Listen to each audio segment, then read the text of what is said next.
there have been 6 questions that have been written ahead of time, and they are on 3 major provincial themes.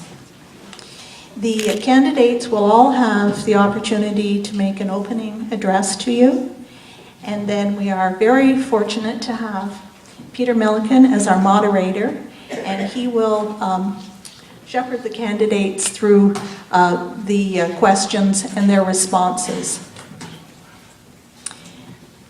And I would like to introduce the candidates now. In seat A, we have Bitu George.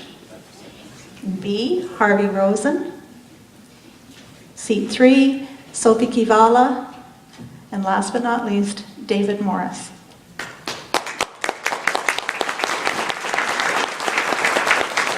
And again, I want to extend a special thanks to the candidates that have put their name forward. This is not an easy thing to do, and the work that follows the nomination is not easy at all.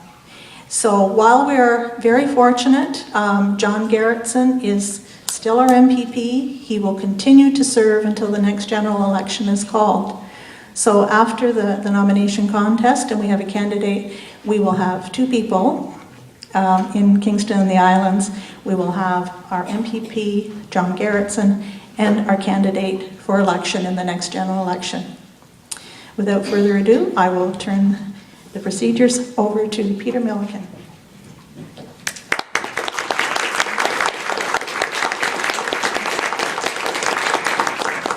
Good afternoon, ladies and gentlemen.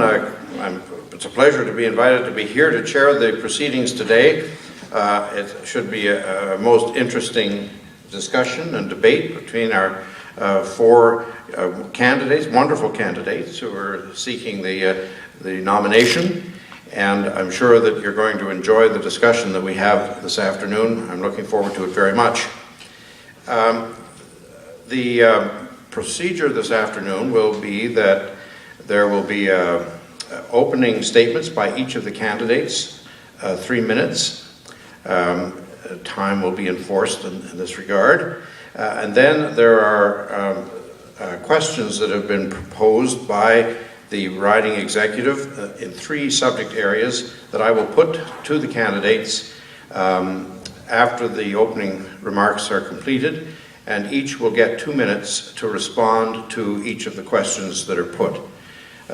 So there will be, again, time limits imposed on these responses. And then there will be closing statements by each of the candidates, 2 minutes each. And the order has been specified for me for these remarks. And we will go A, B, C, and D as it was indicated in the introductions. And so I will now call upon the candidates for their opening statements. And the order is specified. Candidate A, Mr. Bitu George. The floor is yours, sir. Thank you very much, Mr. Milliken. Good afternoon, ladies and gentlemen. Thank you all for coming out on a cold but sunny day. It's glad to see such a great turnout for this type of event. My name is Bitu George, and I'm running for the Liberal nomination to be your next Liberal 2-year candidate, as well as the next member of Provincial Parliament for Kingston and the Islands. I'm running because I, like many Kingston and the Islands residents, want to see Ontario achieve its full potential. I want to help build trust and confidence in the province of Ontario as well as its provincial government. I want to help build an Ontario that is economically prosperous, socially just, and environmentally sustainable. I know from previous experience and from our history that when we come together as one people, we can achieve great things despite the challenges. With regards to my background, I think a lot of you probably already know my Liberal Party background and experience. My website has a lot more detailed information on that. I've been active in the party since 1991, both at the federal and the provincial levels in various positions. I won't bore you with all the various titles. With regards to my personal background, I was born and raised here in Kingston, Ontario. My parents fortunately made the great decision of settling here in Kingston after immigrating from India, unlike most new Canadians who tend to settle in large urban centers. I've had the understanding and experience of new Canadians and immigrants and the challenges they face coming to this country. I also understand the great opportunities that my parents were able to achieve coming to Canada. They wanted to look for a better future for themselves and for their children, and we've been very successful in that. But that only happens when we come together as Liberals and as Canadians, as well as Ontarians, in building a great society that allows opportunity for all. Unfortunately, we have political voices in our midst that believe that that is not the case, that we should go back to having a situation where people will look after themselves, where we don't look after each other. And the reason why I'm a Liberal is because the Liberal Party is a party that looks after our neighbors and our friends, our community and our country. Other parties advocate different policies, and some parties advocate similar policies to the Liberals, but do it in a fiscally less than responsible manner, if I could put it that way. I think the Liberal Party has figured out the best way to be able to achieve social progress, but do it in a fiscally and sustainable manner. With regards to my community experience, many of you know that I had the fortunate privilege of serving as a city councillor on Kingston City Council, as well as serving 1 year as deputy mayor.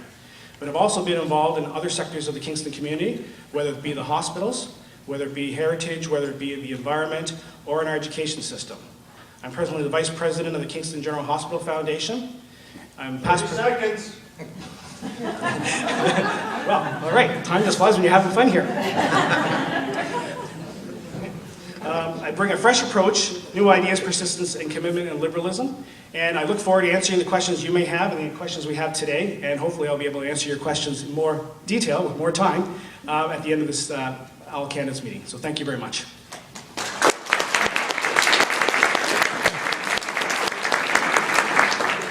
Thank you, too. I now call on Harvey Rosen, our next speaker.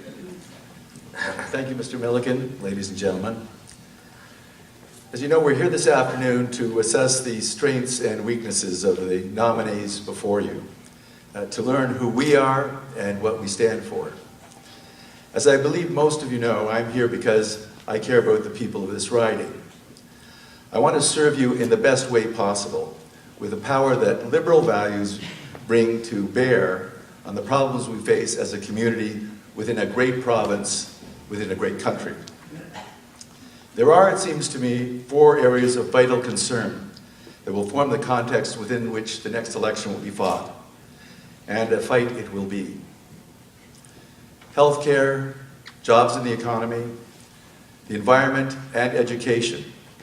These are the concerns of most Ontarians, and it will be the party in which the trust of the people concerning these issues is most deeply embedded that will prevail at the polls, that will form the next government. We can and we must do better than we have. Catherine Wynne is doing a remarkable job remaking the party, but she needs our help. We need to send a Liberal member to Queen's Park who will remember who they are representing, the people of Kingston and the Islands. If all our representatives in government brought to bear this perspective, as Kathleen Wynne has, the people of this province as a whole would truly be served by Queen's Park, and this province would once again be the flagship province, the Canadian flagship province it once was and will be again. The problems and concerns we face in our community are not unique, but they are shared to a greater or lesser extent by each community in the province. The question, however, must always be, what is best for my community?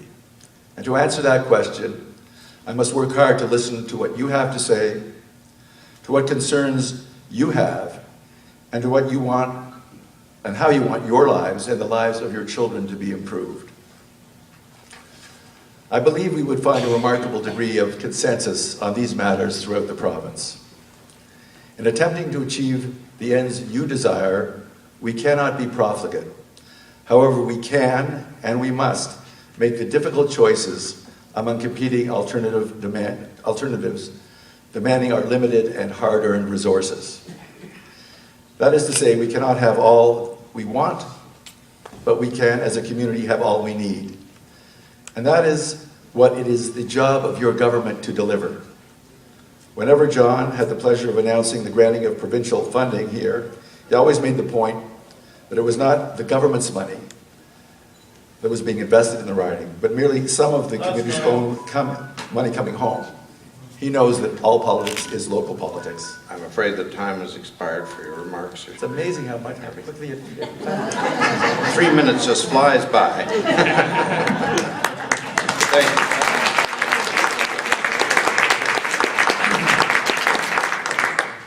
Our next speaker is Sophie KIPLA. Sophie, the floor is yours. Thank you all for being here and engaging in this important process. And it is really important. For while federal politics gets much of the attention, it's provincial politics that affects our lives on a more intimate level. We are here today to seek the answer to two questions. Who is the most electable candidate?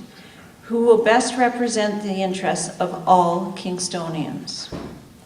I was born and raised in Kingston. As a young mother, I returned to school in Toronto, worked in the wholesale and retail management for many years, and then opened my own store. As an entrepreneur, I learned to manage budgets and inventory, and about working with customers and staff. In my 5 years living in Turkey and France, et je suis bilingue, and traveling in the Middle East and Africa, I also learned valuable life lessons. Most notably, how easy it is to take our prosperity and solid institutions for granted. Upon returning to Kingston to nurse my mother, who has sadly now passed away, I went back to Queen's to study political science and then began working at Peter's office. Thank you, Peter. For the past years, in the MP's office, my local team and I have advocated for all Kingstonians, regardless of political stripe, with numerous federal departments and ministries. I've seen families confused and ashamed and struggling to survive. I've heard heart-wrenching stories from seniors who cannot look after their disabled adult children. I've advocated for business owners on numerous projects, and I've been screamed at on the phone by inmates who have committed heinous crimes. You'd have thought that by now I'd have heard it all, but inevitably, tomorrow will bring something new. Through this unique perspective, I have developed an in-depth knowledge of this community's diverse needs and aspirations. Voters are demanding that politicians be more accountable, transparent, more caring and compassionate, and be more aware of the needs of the community as a whole. I have always believed that every encounter is an opportunity to connect positively with people, and not just during election campaigns. In recent weeks, I've been reminded of the extent to which my personal connections in this community reach across all social and political divides. What I can tell you from my heart is that I am deeply committed and love the work that I do. And if selected by you, I'd be honored to continue with the same integrity and dedication as your Liberal candidate. Thank you.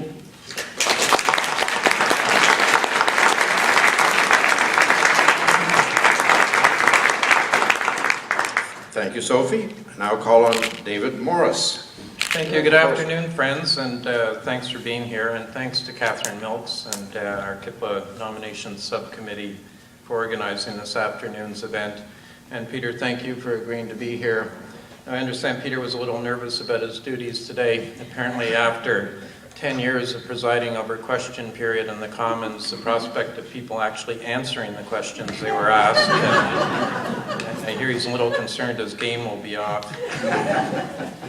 I've come to realize over the years that all I know about taking responsibility for one's community, about leadership, about consensus building, about what's really important in life, I can trace back to my parents' insistence that my 4 siblings and I hold hands and stick together, most particularly on those occasions when we would have preferred to do quite the opposite. And why I tell you this has everything to do with the next 20 years. We're on the cusp of profound change here in Ontario, change that'll be driven by our commitment to meaningful action or the consequences of our inaction on 3 important fronts. And you can probably guess what they are. Number 1 is climate change, and for our young people, the unleashing of the long-awaited promise of the green economy. Number 2, the growing gap between those in our society who are thriving and those who are falling behind, and the shrinking middle class that's always been the strength of the fabric that holds us together.